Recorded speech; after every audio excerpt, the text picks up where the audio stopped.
ওবরাকাতুহু। অতি গুরুত্বপূর্ণ একটি লাইভ আপনাদের মাঝে উপস্থিত হয়েছি। লাইভটি দ্রুতই আপনারা শেয়ার করে দিবেন, যাতে করে আমাদের বাংলাদেশের বাংলা ভাষাভাষী মানুষ পৃথিবীর যে যে প্রান্তে আছে সকলের বুঝতে কষ্ট হয়।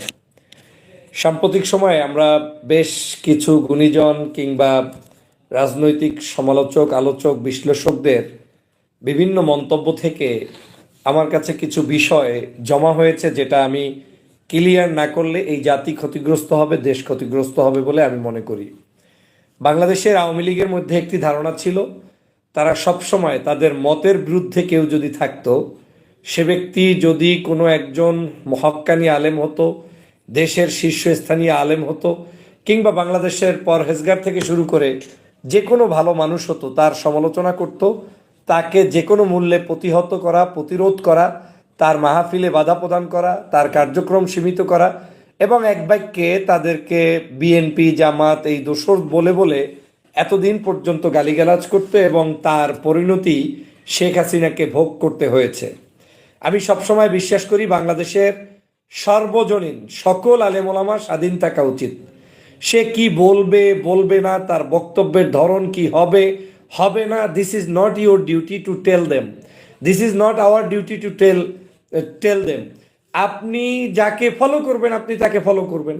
আপনি যদি কেউ গিয়ে বাংলাদেশে মাজার পূজা করে, কেউ নিষেধ করে না। কেউ যদি গিয়ে পীরের হাতে বয়াত গ্রহণ করে, কেউ নিষেধ করে না। কেউ যদি গিয়া জামাত ইসলাম করে, কেউ নিষেধ করে না। তাবলিগ করে, কেউ নিষেধ করে না। চরমনাই করে, কেউ নিষেধ করে না।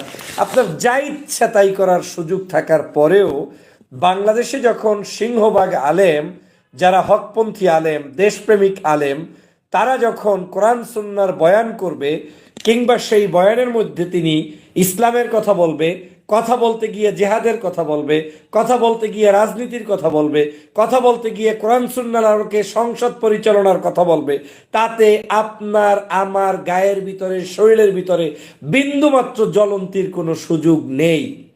তারাই জ্বলবে, তারাই কষ্ট পাবে যারা প্রকৃতপক্ষে শেখ হাসিনার মতো করে, আওয়ামী লীগের মতো করে আপনি আপনার রাজনীতিটাকে চিন্তা করে থাকেন।